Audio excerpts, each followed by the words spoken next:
Assalamualaikum warahmatullahi wabarakatuh. Halo, ketemu lagi di channel Gadgeton. Masih bersama gua Erlangga. Kali ini gua akan review sebuah smartphone dari Realme, yaitu Realme 7. Sebuah smartphone mid-range di harga 3,4 jutaan yang menurut gua speknya udah tergolong mantap. Untuk unit yang ada di gua sekarang ini berwarna putih. Ada satu lagi varian lain dengan warna biru. Oke, nggak usah berlama-lama, langsung aja kita mulai. Ini adalah 7 kelebihan utama dari Realme 7.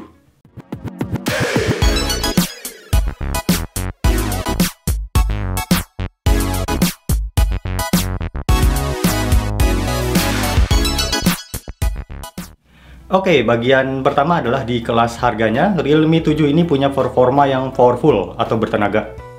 Realme 7 dipersenjatai dengan chipset MediaTek Helio G95 dengan pabrikasi 12 nanometer. RAM-nya 8GB dan untuk grafiknya menggunakan GPU Mali G76MC4 dengan clock speed 900 MHz. Antutu skornya bisa sampai 290 sampai dengan 300 ribuan. Serta dilengkapi dengan sistem pendingin yaitu carbon fiber yang diklaim oleh Realme mampu menurunkan panas hingga 8,6%. Dipakai untuk kegiatan keseharian seperti chat, sosmed, browsing, nonton film, dan lain-lain sudah pasti lancar. Dipakai main game juga performanya mantap. Game-game seperti PES 2021, CODM, PUBG Mobile, Dragon Nest, Honkai Impact, dan Asphalt 9 semuanya lancar dimainkan di grafik high. Paling untuk game Genshin Impact aja yang mesti main di grafik low untuk dapatin gameplay yang masih kerasa enak atau lancar. Oke, untuk bagian kedua, Realme 7 punya display atau layar IPS resolusi Full HD dengan opsi refresh rate layar 90Hz dan dilapisi dengan Corning Gorilla Glass 3. Reproduksi warna layarnya bagus dengan ketajaman yang juga baik dan sudut pandang yang luas. Layar 90Hz-nya bisa kita atur manual atau menggunakan mode auto. Dengan mode auto, maka Realme 7 akan menyesuaikan refresh rate layarnya per aplikasi. Misal untuk chat dan browsing layarnya tetap di 60Hz, kemudian refresh rate layarnya akan di-adjust naik jika ada aplikasi atau game yang memerlukan atau bisa support refresh rate layar hingga 90Hz. Refresh rate layar 90Hz tentunya akan memberikan pengalaman gaming dan kegiatan keseharian menjadi lebih smooth ya. Efek-efek animasi game, pergerakan, dan scrolling juga kerasa lebih halus dan lancar. Lanjut ke bagian 3, Realme 7 punya output suara yang tergolong keras.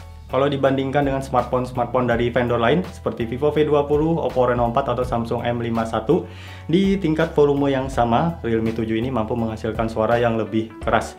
Meskipun suara yang dihasilkan keras, tapi output suaranya tetap terdengar bulat dan enggak pecah. Untuk power bass-nya masuk di kategori standar aja atau nggak kuat-kuat banget. Sementara untuk kejelasan vokal dan treble masuk di kategori oke. Dan berikut adalah sampel suara dari loudspeaker Realme 7.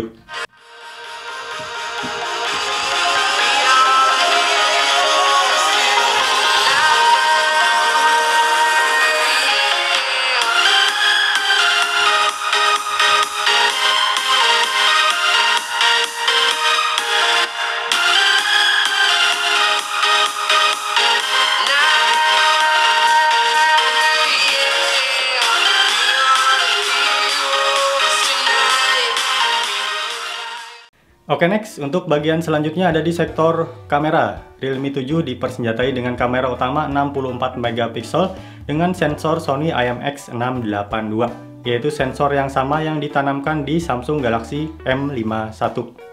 Hasil foto 64 megapikselnya tergolong bagus. Detail yang ditangkap termasuk oke di kelas harganya, dengan kontras dan ton warna yang juga bagus.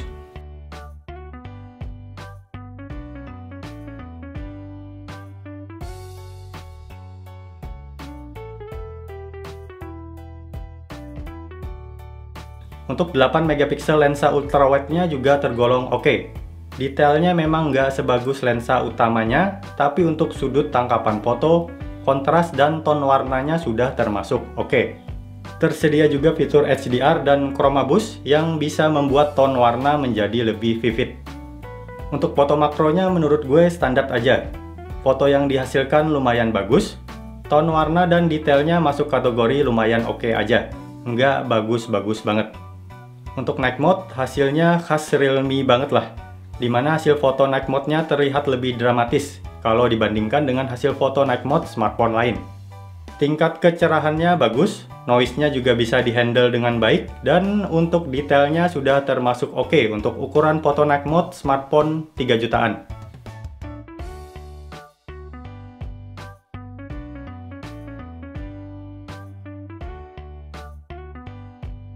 Tersedia juga stereo mode, yaitu mode yang bisa digunakan untuk mengambil foto langit atau bintang di malam hari.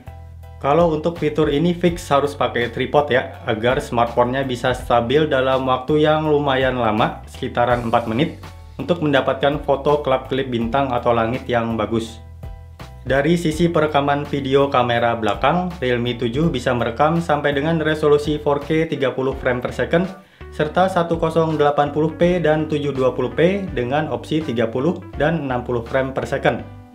Untuk 4K tidak tersedia fitur stabilisasi dan hasilnya memang terlihat agak goyang.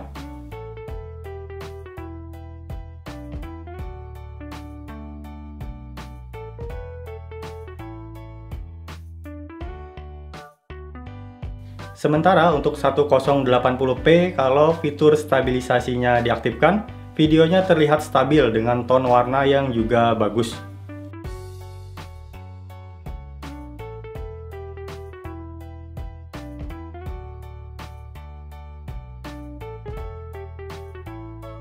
Untuk lensa ultrawide-nya juga tersedia fitur stabilisasi max yang bisa membuat tangkapan foto menjadi lebih lebar dengan stabilisasi yang juga tergolong bagus.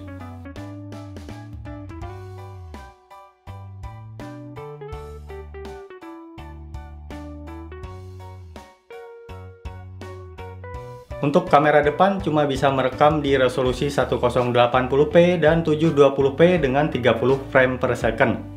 Dan tidak tersedia fitur stabilisasi, sehingga tidak aneh kalau hasil foto kamera depannya terlihat agak goyang. Lanjut ke kelebihan yang kelima, Realme 7 dilengkapi dengan NFC yang bisa kita gunakan untuk cek dan top up kartu e-money. Jadi kita nggak perlu repot-repot lagi untuk pergi atau top up ke loket isi ulang. Cukup aktifkan NFC dan tempelkan kartu e-money di belakang bodi Realme 7. Kita sudah bisa cek maupun top up kartu. Oke, lanjut ke kelebihan yang keenam. Realme 7 punya baterai yang lumayan gede, 5000 mAh, dan dilengkapi dengan fitur dart charge atau fast charging 30 watt. Untuk mengisi baterai 5000 mAh-nya dari posisi 1% ke 100% butuh waktu rata-rata hanya 70 menit. Untuk konsumsi penggunaan baterainya dalam satu kali full charge, kalau mode 90Hz-nya di set aktif, di pemakaian ala gue, smartphone ini bisa bertahan sampai dengan hampir 1 hari atau hampir 24 jam dengan screen on time mencapai 9 jaman. Dipakai main PES 2021 20 menit dengan grafik high 60 frame per second, baterainya berkurang 7%. Dipakai main PUBG Mobile grafik smooth ultra 25 menit, baterainya berkurang 7%. Dipakai main CODM grafik high frame rate high 15 menit, baterainya berkurang 6%. Dipakai main Dragon Nest 10 menit dengan grafik 3D preview, baterainya berkurang 4%. Dipakai main Genshin Impact grafik low 30 frame per second 10 menit, baterainya berkurang 4%. Dipakai main Mobile Legends grafik high rata kanan 10 menit, baterainya berkurang 3%. Dipakai main Honkai Impact 10 menit grafik high level 4 60 frame per second, baterainya berkurang 4%. Dan dipakai nonton YouTube 15 menit, baterainya berkurang 2%. Masuk ke kelebihan yang ketujuh, Realme 7 punya config triple SIM slot yang bisa kita isi dengan 2 kartu nano SIM dan tersedia dedicated slot untuk external memory atau SD card up to 256 GB.